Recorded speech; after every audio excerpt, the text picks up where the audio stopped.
సచివాలయంలో ఏర్పాటు చేసిన తెలంగాణ తల్లి విగ్రహ ఆవిష్కరణకు మాజీ ముఖ్యమంత్రి కేసీఆర్ ను ఆహ్వానించారు పొన్నం ప్రభాకర్.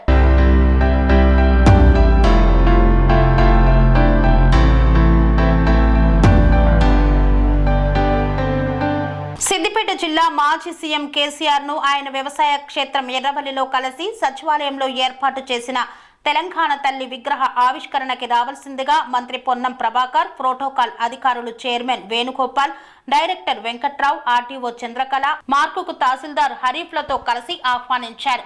మంత్రి పొన్నం ప్రభాకర్ ఈ సందర్భంగా మాట్లాడుతూ ప్రభుత్వ పక్షాన 9వ తేదీన అంబేద్కర్ సచివాలయంలో జరిగే తెలంగాణ తల్లి విగ్రహ ఆవిష్కరణ కార్యక్రమానికి ప్రోటోకాల్ అధికారులతో కలిసి కేసీఆర్ ని ఆహ్వానించాం.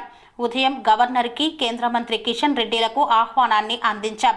అందరినీ తెలంగాణ అభివృద్ధిలో భాగస్వాములను చేయడమే లక్ష్యంగా ప్రభుత్వం ముందుకు వెళ్తుందన్నారు. కేసీఆర్తో ఎలాంటి రాజకీయ చర్చలు మాట్లాడలేదు. భోజన సమయానికి వచ్చినందుకు కేసీఆర్ భోజనం పెట్టించారు. తెలంగాణ అభివృద్ధిలో అందరినీ భాగస్వామ్యం చేయాలని ఆహ్వానించామన్నారు. తెలంగాణ రాష్ట్ర ప్రభుత్వం పక్షాన ఉదయము మన గవర్నర్ గారిని కలిసి 9వ తేదీ నాడు తెలంగాణ తల్లి విగ్రహం ఆవిష్కరణ డాక్టర్ బిఆర్ అంబేద్కర్ గారి సచివాలయంలో శంకుస్థాపన, దానికి సంబంధించినటువంటి ప్రారంభోత్సవం చేసుకునే సందర్భంగా దాని తదుపరి మన రాష్ట్ర ప్రాతినిధ్యం వహించినటువంటి కేంద్ర కిషన్ గారిని కలిసి ప్రభుత్వ వారికి కూడా ఆహ్వానించడం జరిగింది. అదేవిధంగా గౌరవ కె చంద్రశేఖరరావు గారు, ముఖ్యమంత్రి గారు, ప్రస్తుత ప్రతిపక్ష నాయకులు కూడా తెలంగాణ ప్రభుత్వం ఆహ్వానం చేయడానికి నేను రాష్ట్ర పక్షాన, అదేవిధంగా మా protocol deputy chairman Arakala Venu గారు, ప్రోటోకాల్ గారు ఈరోజు గారిని కలిసి ఆహ్వాన పత్రం ఇచ్చి తెలంగాణ తల్లి విగ్రహ ఆవిష్కరణ కోరడం జరిగింది. తెలంగాణకి సంబంధించినటువంటి విగ్రహాలు ప్రభుత్వ మాకుండబడేటువంటి సమాజంలో వారిని అందరినీ కూడా గౌరవించుకోవాలనే ఉద్దేశంతో అందరినీ కూడా ఇందులో భాగస్వాములు చేయాలని చెప్పి వారికి ఆహ్వానించడం జరిగింది.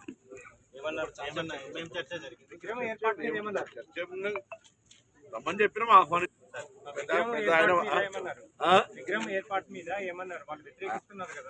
అది వాళ్ళ ఇష్యూస్, అది పొలిటికల్ చర్చ ఏం రాలేదు. ఆ చర్చకు వచ్చే అవకాశం వారు తీయలేదు, వారు కానీ మేము కూడా తీయలేదు. కాబట్టి దానికి పొలిటికల్ జరుగుతుంటాయి. వారు ఒక ప్రతిపక్ష నాయకులుగా, ప్రభుత్వ పక్షాన మంత్రిగా ప్రోటోకాల్ డిపార్ట్మెంట్ కలిసి ఆహ్వానించాం. ఆహ్వానాల మేరకు మాత్రమే పరిమితం ఇది తప్ప దానికి సంబంధించిన రాజకీయ చర్చ కానీ లేదా ఇంకెంత డిస్కషన్ కర్టసీ. వారు భోజన సమయంలో వచ్చినాం కాబట్టి వారు భోజనం చేయమన్నారు, భోజనం చేశారు. వారి నిర్ణయం తీసుకుంటారు. నేను సార్లో వస్తున్నా లేదా అని అడగడం కాదు, వారు మాకు చెప్పడం కూడా మంచిది. వారి నిర్ణయాన్ని తప్పకుండా మీ ద్వారా సమాజానికి చెప్తారని ఆశిస్తాను. మేమైతే తెలంగాణ ప్రభుత్వం పక్షాన తెలంగాణ సంబంధించి పాలిటిక్స్ ఉంటాయి. తెలంగాణ రేపు కేంద్రం నుంచి కావచ్చు లేదా తెలంగాణ అభివృద్ధికి సంబంధించి అందరం కలిసి అన్ని రాజకీయ పార్టీలు తెలంగాణ అభివృద్ధికి సంబంధించి కలిసి ఉండాలని కోరుకుంటా ఉన్నాం. కాబట్టి వారిని ఆహ్వానించడం నిర్ణయం వారు తీసుకుంటారు. మేమైతే రావాలని కోరుకుంటాం.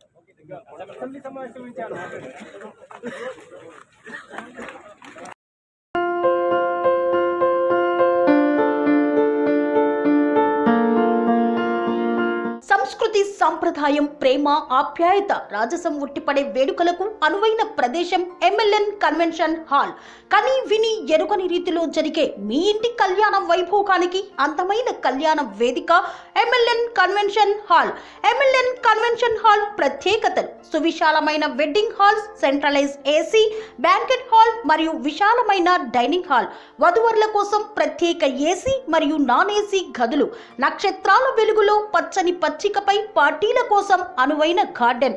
ఎంఎల్ఎన్ కన్వెన్షన్ లో సీసీటీవీ పర్యవేక్షణతో పూర్తి భద్రత. ఎక్స్పీరియన్స్ అండ్ ప్రొఫెషనల్ వర్కర్స్ గల అన్నపూర్ణ గ్రూప్ వారి సేవలు. 2000 వాహనాలు పార్కు చేసేందుకు సువిశాల పార్కింగ్ సౌకర్యం.